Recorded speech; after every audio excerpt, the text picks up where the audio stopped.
So, welcome everyone to an amazing discussion on world education. And the title is Pushed, Stuck, Pushed, and Bored.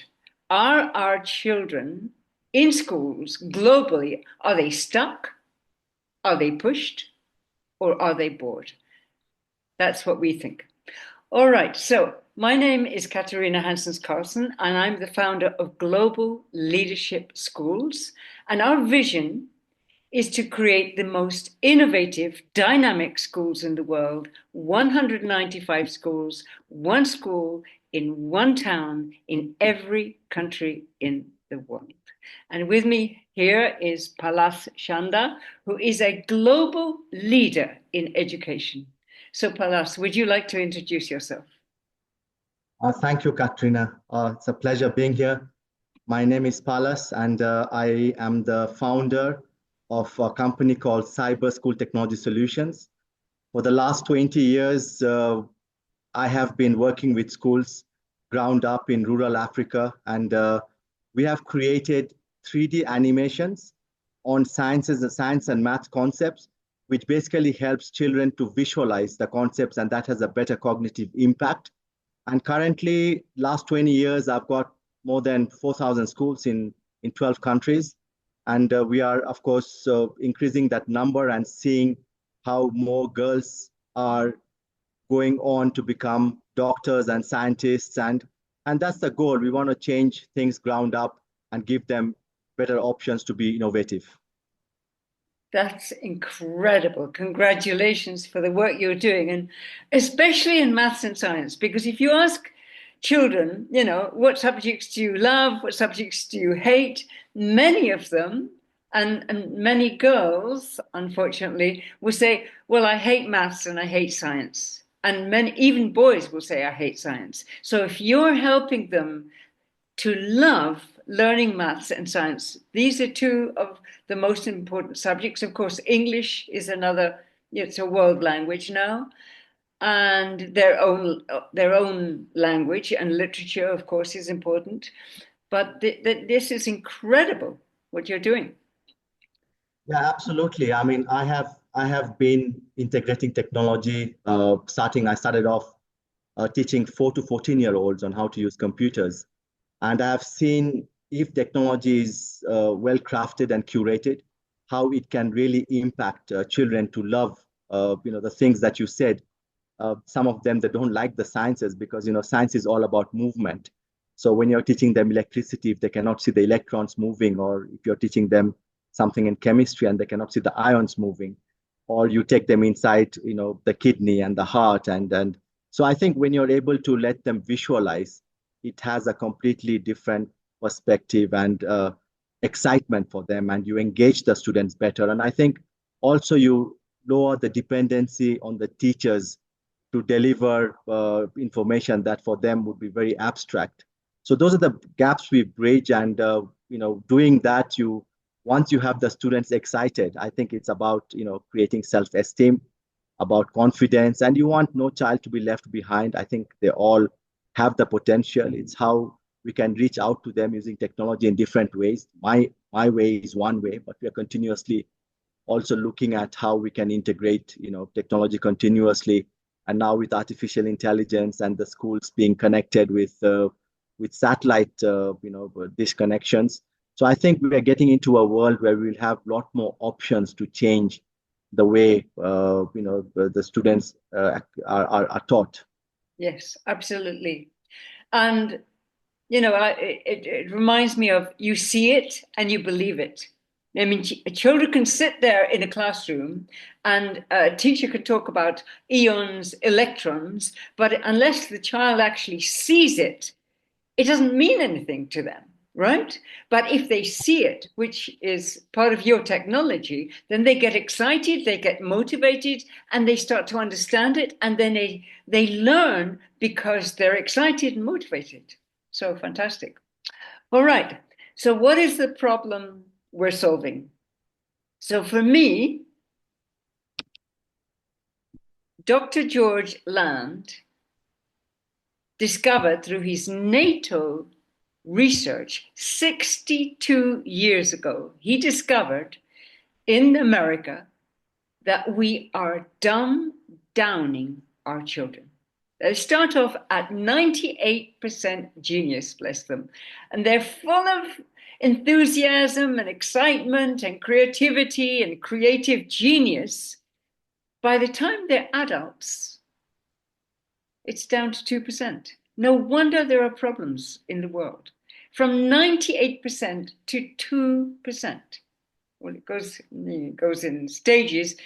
98% to 30% to 12% when they're teenagers. Teenagers, 12% creative genius, and then 2% as adults. So, what are we doing about that? I mean, if I look at the 60s, I know there was a period in schools where teachers and principals just said, oh, let the children be free, let them do whatever they like, you know, and there was graffiti on the walls, there was chaos in the classrooms. That's not what we are talking about. We do need a certain amount of discipline. Without discipline, there's no real learning. Okay, but I don't mean that children should sit in chairs and just sit and listen to a teacher, especially if the teacher is boring. And many teachers, and I've been a teacher, many teachers are boring, excuse me, with the same old curriculum year after year after year. And here we are dumb downing children. So, Palas, what are we doing about that? Well, I mean, the theme today of feeling stuck, feeling pushed, and feeling bored. So maybe we could start off with feeling stuck.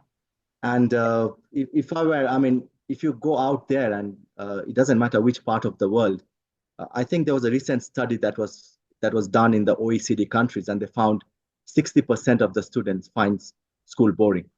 And I think that percentage would be a lot higher if you came down to the third world countries. And what is it?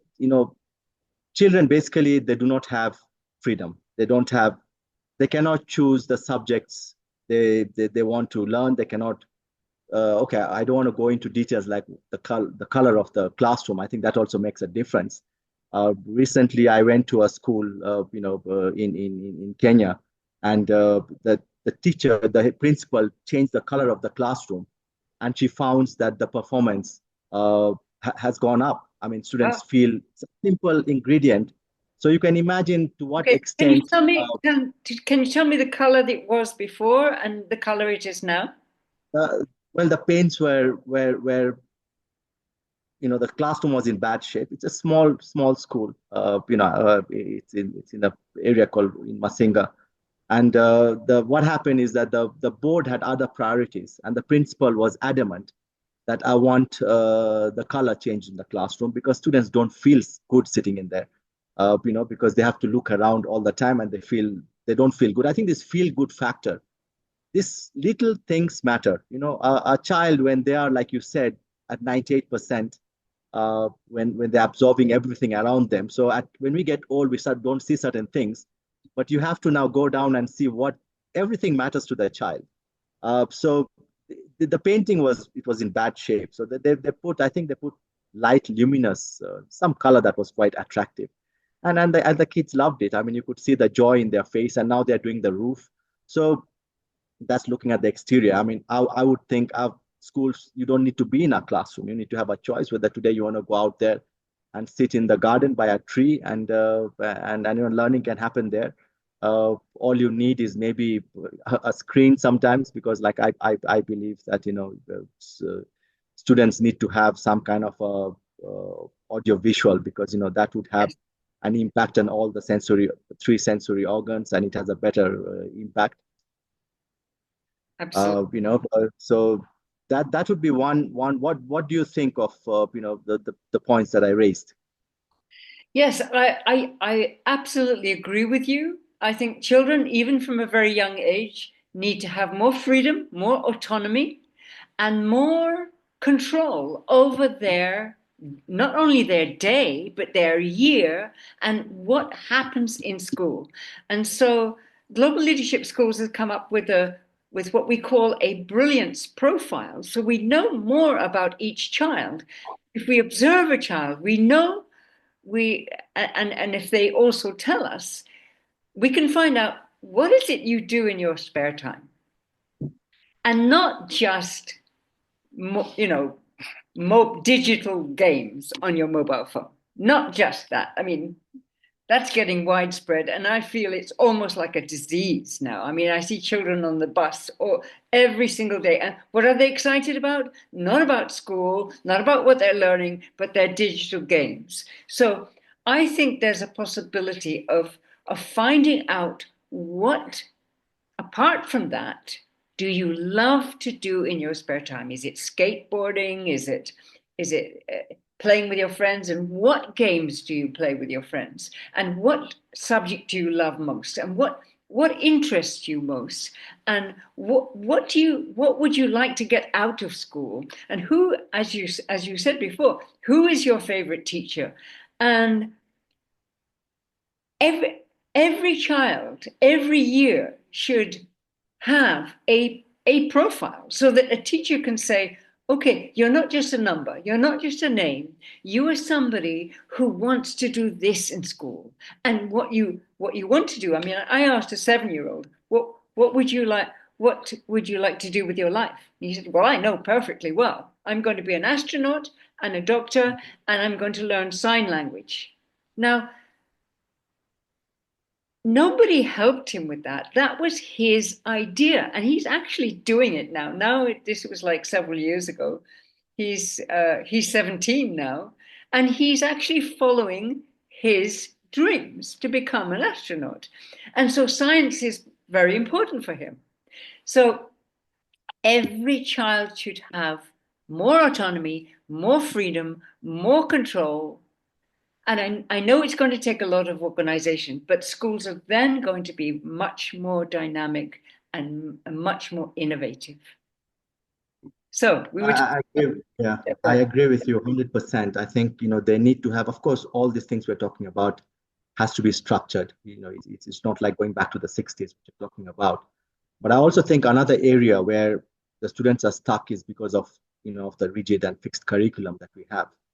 I think in this day and age, learning in the classroom, I don't really think that the classroom is the right option, because you cannot really impose personalized learning, because every student has got a gift, which you talk about, that you want to discover what is the gift in that child.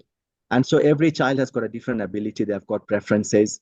So when you put them all in one size fits all, it doesn't work. So that personalized learning component, where every student can select this, the subjects, and can also go at a pace that works for them.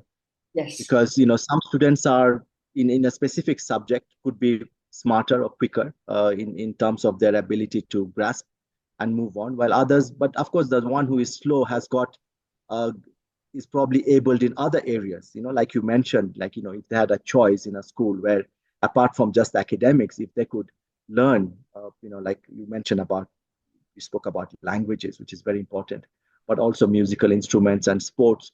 So if all these areas of development can be entwined into, in a school environment, how much fun and how much exciting would it be for the kids? Because they would wake up in the morning, they would not want to leave school.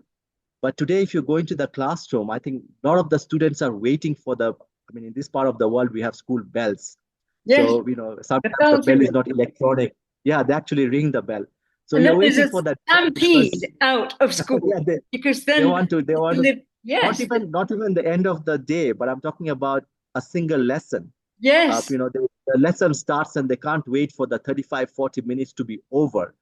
And you want to reverse that, because it defeats the purpose of confining them to a chair and table and forcing them to be somewhere you're not adding any value. So, of course, these are what we're talking about. It's a reality, if you really go out there and see the students. And this also when you look at their their performances. I think the most important thing is if you're not happy at doing something, then it's not going to really, Yes. work. So that Happiness, happiness very factor, yeah. important. Yeah, it's What is it that needs to be done? exactly. And children are naturally happy. If we don't stop them, they are naturally joyful. If we just allow them, of course, there need to be some boundaries. They can't just like wreck the classroom. But I totally agree with you about why would we put 30 children all together who are all diverse in a classroom and expect them to be at the same level mathematically, science, languages? No, that's pretty crazy, isn't it? So why don't Yeah. we put them in different classrooms, and maybe not even in classrooms, maybe outside of the classroom? And a very good point that you've made about languages, children, according to Karolinska Institute in Sweden, are linguistic geniuses before the age of 6. So why are they not learning 3 languages by the time they're 6 years old? Can they read and write those languages? Not necessarily. But can they speak grammatically correctly? Yes, because we have so many resources for language teaching. In Sweden here, children play up to the age of 7. And play is very, very important. Don't get me wrong. But learning is also important. And children are hungry to learn. They don't want to wait to learn till they're 7 years old. They envy the 5-year-olds envy their older siblings because they start school at 7. They started school, but at 5 and 6, they're perfectly capable of learning. At 3, 4, and 5, they're perfectly capable of learning as long as the learning is fun. And it can be, and it should be. So imagine if you're fluent, you trilingual almost by the age of 6. That's a very good start I, because I'll tell you something. This is I can tell you because it worked for me when I was 5 years old. My mom taught me how to read and write my mother tongue, yes, and the scriptures and everything are different. And I never learned that language to read or write in school at any point. But today I can still read and write that language that I was taught when I was 5 years old. So you mentioned about, no, was in you'll be Indian amazed. or Yeah, Hindu. yeah, Or, it's called Bengali. So I can read and write. And I also another thing I would also like to point out that when I was teaching the kids, 4 to 14-year-olds on how to use computers, I had 4-year-olds who could do a complete presentation using PowerPoint. I had 7-year-old who developed, I remember, a complete website for Harry Potter. So I yes, think, like, I agree with you 100%. That age group from 4 to 7, what you do with them, I think we are completely wasting the opportunity to prepare them, create the platforms that they could leap from. I mean, I go out here at 4 to 6 in the morning, sometimes 5:30, and I find 4-year-old kids being dragged in a uniform, waiting for the school bus. Because they have to go for 2, 3 hours sometimes to get to school, and it just, I mean, what a way to start life. I mean, that's really when sad they because could, they don't have their yeah. community school. There obviously should be more schools in Africa, like village schools, where they make friends, because the social part of school is very, very important too. So they make friends, they learn with their friends, and they create with their friends. And by the way, there was another point I was going to say, um, is that children are very good teachers. They are better teachers than any adult teacher. And when children, for example, if Oscar is helping Maria with her maths, he can explain in her language, in children's language, how to do maths. And why are we not using that as a resource? And why don't children get points for doing that? Yeah, I think you can dissect, and there's so many areas. I think the other area also where I think the kids feel they are stuck because our content is currently what is being taught in school. It's really really monotonous. If you are history, yes, but we don't even have a subject on current affairs. I think it's more important in the dynamic world and the way we are able to get information today Yes, that the content, and then again, apart from them learning about what's going on at an early age, but I think also what's important is how do we connect what they're learning to real life applications. yes, And today the world is flattened. It doesn't matter whether you're in a village. You just need a satellite, and you don't even need a device like a laptop. Or today you have got Android TVs which has got built-in computers in them. So if you just have that screen and you have a learning management platform, you're able to give them the best of courses. You can have teachers sitting anywhere in the world if they have to be guided. And so I think the content being monotonous is another area because it can be so boring. You need to see what am I learning? How will it be effective in the real world? So yes, that connection I feel is completely missing. And I think yes, we are in a position today where whatever we are learning, we can show them how it's being applied uh, in the real world. And that would make learning so relevant and purposeful because then I know that this is what I'm learning and this is what I'm going to do with it. But when you have the latter missing, then it doesn't really make it exciting for the exactly. kids. Exactly. And and a lot of children are very concerned about making money. And that's the last thing that they are taught about in schools is how to create money, how to save money, how to grow money. And so for me, it's very important that children learn to be emotionally and financially autonomous, especially by the time they leave school. So, in my understanding, only 30% of the class are, at most, are academic, but we are forcing academic subjects on them. So, what about the 70%? The other 70% are they're highly creative. They may be young actors, musicians, entertainers, and they may be entrepreneurs. So, what happens with a child whose mother says, there's no use in you going to school, even if it's like obligatory in many countries that you have to go to school. It's no use for you going to school because you're not making money, and school is not going to make you help you make money. But what if a school brings out the brilliant entrepreneur in every student, right? At the age of 7. I mean, I I've just wanted taught, to ask you, yes, but yes, go ahead. entrepreneurial skills. So you would have a program for them from the age of 7, Yes, so that they learn how to go about being an entrepreneur, right? yes, yes, So all because the skill sets that are required. Okay, they're so that's bright. that's amazing. That's amazing. Thank you. And I think it's essential. I mean, why are we not teaching entrepreneurship? Because as you say, Palas, that all they need is a computer.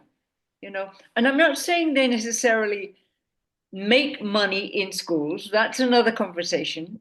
But imagine if a 7-year-old decides, oh, well, I have a brilliant entrepreneurial idea. Okay. And he learns whether he's a visionary, he learns whether he's an organizer or a marketer, he learns to work in teams, and he decides, okay, I'm 7 years old, but I want to start my own business, and I'm going to start it in school. And instead of money, you get points. And imagine 195 schools in the world, so you can buy and sell products using points with 194 different countries, and you can go learn a language. at one of those schools. So then school becomes dynamic and innovative, and it becomes all about the student. And imagine if you start your entrepreneurial journey at 7 and you make your entrepreneurial mistakes in school. You have a teacher who's an entrepreneur, who's trained by us to be an entrepreneurial coach, right? So imagine if you start your entrepreneurial journey at 7. By 16, 17, 18, when you leave school, you have a business that you can monetize directly. Or you can leave school earlier and you can feed your family. I mean, how about that? No, I think it's fantastic. You just suggested almost having a Bitcoin for the kids with the point system. So, that's very no, I think what you suggested for the 4 to 7 year olds, that's absolutely essential. And then I think going forward, we should not take for granted that the 7 year olds do not have the ability to think business. Of course they I do. think it's all of a yeah, it's also of a self-discovery and getting them to think in those directions. I think the earlier you start, the more successful they are going to be when they get to the age where they will be doing bigger and scaling up whatever they have started off with. But I think those interactions and those exposure is absolutely critical if you really want to change the way instead of having that getting looking for a job mentality. How can I change the world? What can I do? Because I'm sure they see a lot of challenges in the world around, and I'm sure they start thinking early, they'll come up with more solutions. Today, I think we have more problems than solutions, so we really need to get them to think in that direction. Yes, absolutely. And children are, if we catch them at 98% genius before the age of 6, they already have solutions. I remember talking to my own children at those age, those, at the age of 5, 6, and 7. And I asked Frederick and Patrick, well, what about war? Well, Mum, it's very, very clear that what you do is you dig a big hole in every country and you bury all the weapons that we've made. Okay, but, said Frederick, we still need sticks. Why? Because people are still aggressive, but sticks don't hurt very much. I mean, that's the That creative. Go ahead. yeah, but you see, if somebody at that age Yeah. can see it, and then we have leaders around the world are now increasing their stockpile of nuclear weapons. Yeah. So things are very, very wrong in Yeah. terms of our priorities and how we see this world and how we want to go about Yeah. making this world better. I think we are still on feeling stuck, right? Uh, we're still discussing feeling stuck in school. There's another Yes, area also but I I would wanted to like bring to up. just Yeah, mention futurepreneurship because okay. children, when they see a problem, they automatically, as long as they're happy, young, and still creating, still in their creative genius, they will see solutions and they just want to be asked and helped. So imagine young, there will be entrepreneurs who have a service, have or a product, and want to help people, but also futurepreneurs who say, okay, we have a big problem with the climate, and this is what we can do already. You know, and and they have throughout their journey, they can learn together, learn what's available in the world, and leave as young entrepreneurs or futurepreneurs, and and solve the problems in the world. Yeah, it's Okay. it's fantastic. I think the earlier you get them started, I think the better the world will be, probably in our lifetime. Yes. Never underestimate the creative genius of a young child. Never, never, never. And I would just say a word to parents out there and to teachers. Please don't use the word no so much, because use the word yes as much as possible, and provide solutions rather than saying, because no closes down the creative brain. Okay, so we were talking about stuck, and we were talking about bored, stuck, and pushed as well. We're still stuck on feeling stuck. And I think another area also where I think the learners feel stuck is because of the failure syndrome. Once you start not performing well in a specific subject, and then you are worried about, and the systems that we have where the assignments and the grading and the ranking, and so you start not performing well. So every time you're failing, and that I think and they don't know how to get out of it, because I am not good in history, and I have to keep learning, going through the history lessons, and I have to keep sitting for the exams, and I keep failing. And I think that's also another area, with the current systems that we have, why a lot of students are stuck with subjects that they don't want to do, and they don't have, I don't think so, they find ways of solving that dislike in terms of how to engage or improve the pedagogy or methodology in how they deliver the lessons. So that's one area as well. I think the failure, and I think will probably, this will run across the three areas we are talking about, but that's one big problem I think we have in the current schooling system.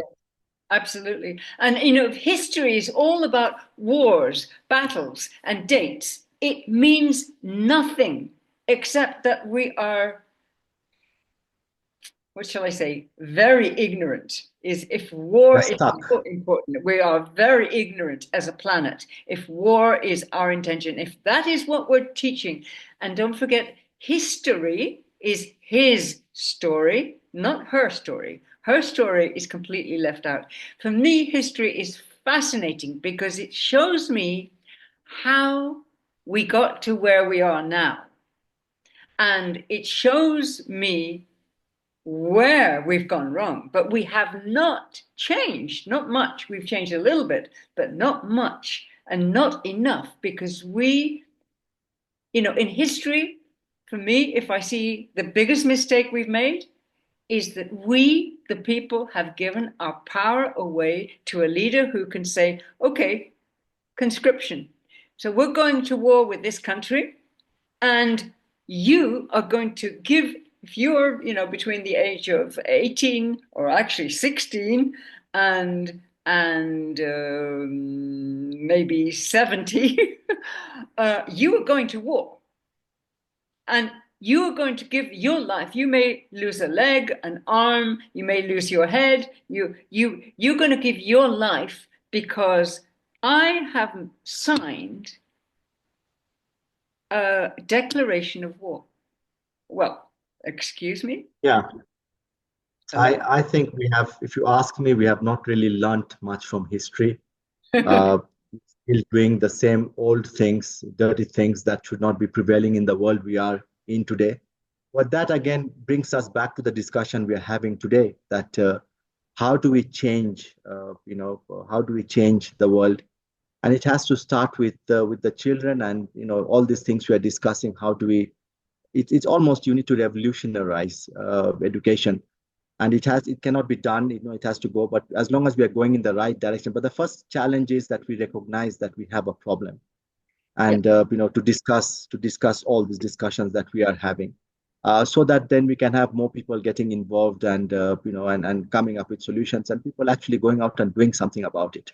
Yes, absolutely. I mean, we've known about this problem. The world was shocked 62 years ago. And so what are we doing? What is Global Leadership Schools doing? We are giving consultations to principals, because if the principal is enthusiastic, dynamic, innovative, then whole school is. But if the principal is loaded with paperwork, administration, then he or she is not going to be dynamic or innovative. I mean, for me, a principal is someone who knows, absolutely knows the name of every teacher, and there are some principals who actually don't, but also knows the name almost all the names of all the children, who goes to eat lunch with them, who actually interacts with them, who is a dynamic, exceptional leader. Okay.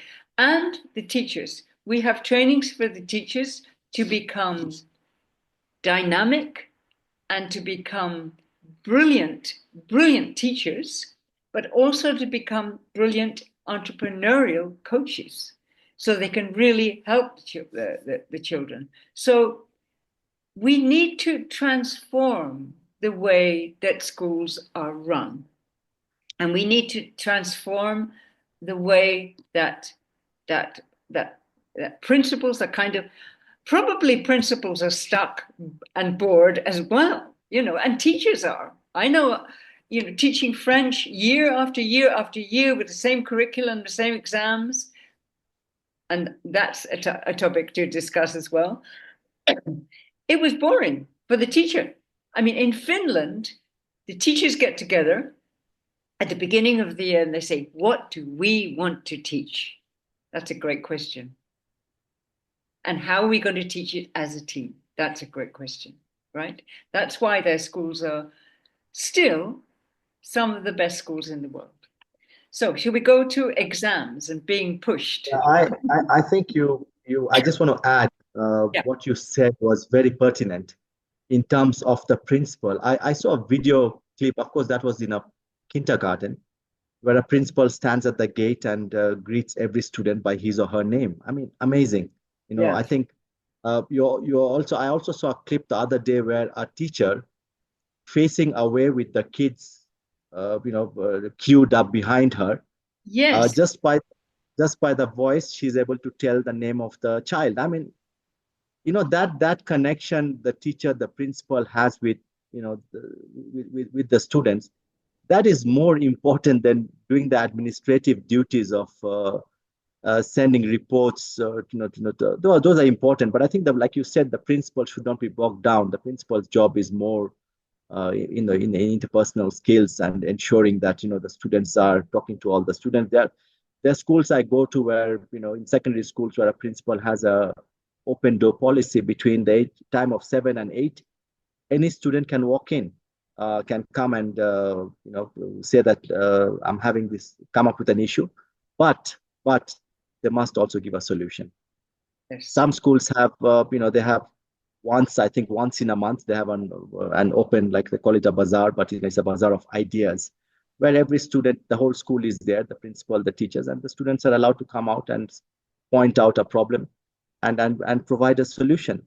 Yes. But I think what you mentioned, it's absolutely critical that the principal uh, finding the time to know the teachers, to know the students, and those little things can really, really motivate both the teachers and students. And that's what you want. You want a group of people who are highly motivated and they're coming to school every day with a lot of energy and they're out there. And the learning is the last thing. I mean, today the whole focus is on exams and ranking and marks and I think there's more to education than that.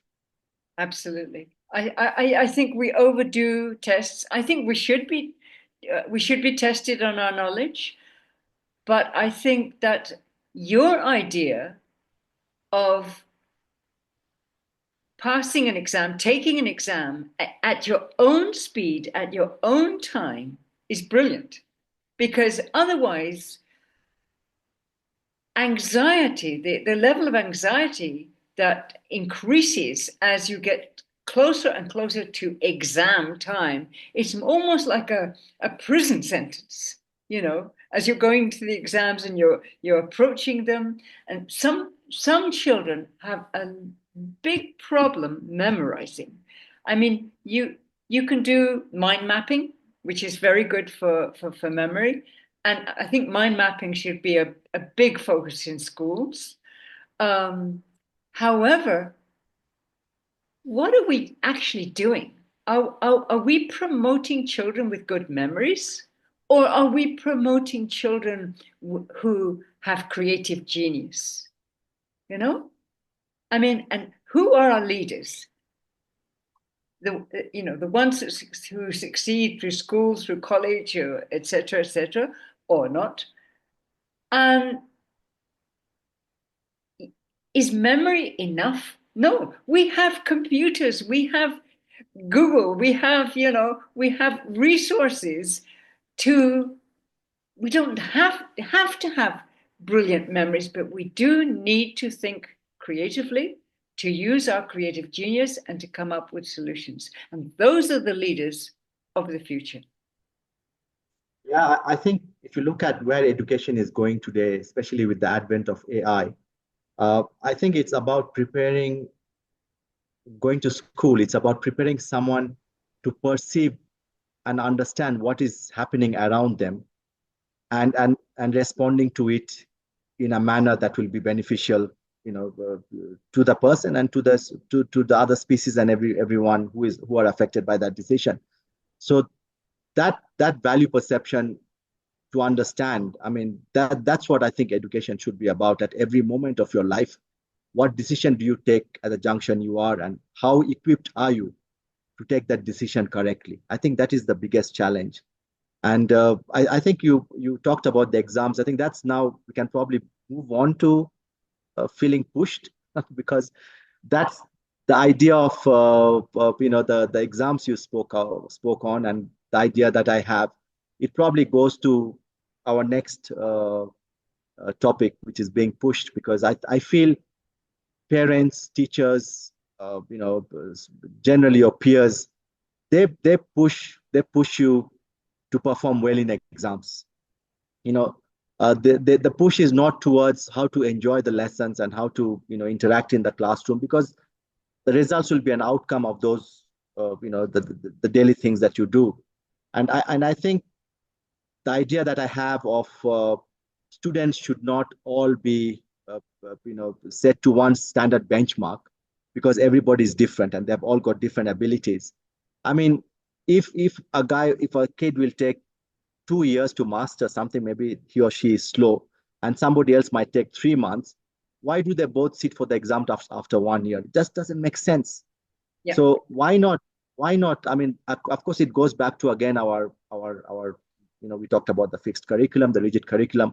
How do we have personalized learning so that a student can sit for the exams when he or she is ready? Yes. And so I think that is where we should be headed, so that and then again, exams, if I don't do well, I should be able to sit again the next day or a week after. So with the technologies we have today, where you can track the eyeball, you can freeze the screen, the biometrics to ensure that it's you. So you can sit for the exams, and then the questions can be timed, and there are a lot of ways you can manage the authenticity of the exams, and that way, and not just the exam sitting when you want to, but I think you should also be able to sit for exams. For instance, if let's say the mathematics from Singapore is the curriculum is the best. So if I got an A in maths from Singapore, then the best university in the world would want me. And similarly, let's say the biology maybe in New Zealand is very good. Maybe the chemistry in South Korea is very good. So I should not just sit for whichever country I am in. There is a national examining body. But apart from sitting that exam, why, if I'm good in maths, I want to challenge myself to the best standards for the exams which are set by a specific curriculum. But then again, we need to also, who is going to say which is the best curriculum, or which is the best standard, or which is the best exam? But I think if we have all these different examining bodies, if they could be universal, they will not only help improve the standards, but they would also generate more revenue. Because today, in Singapore, if you've got X number of students appearing for the exams and paying for it, I don't know, maybe it's free in Singapore. But if the whole world wants to do that exam, imagine how much, and then that money would go back to improving the standards of the exams and the education. So I think, so we go back to being pushed, and I think the students currently, the anxiety you spoke about, I think it's detrimental.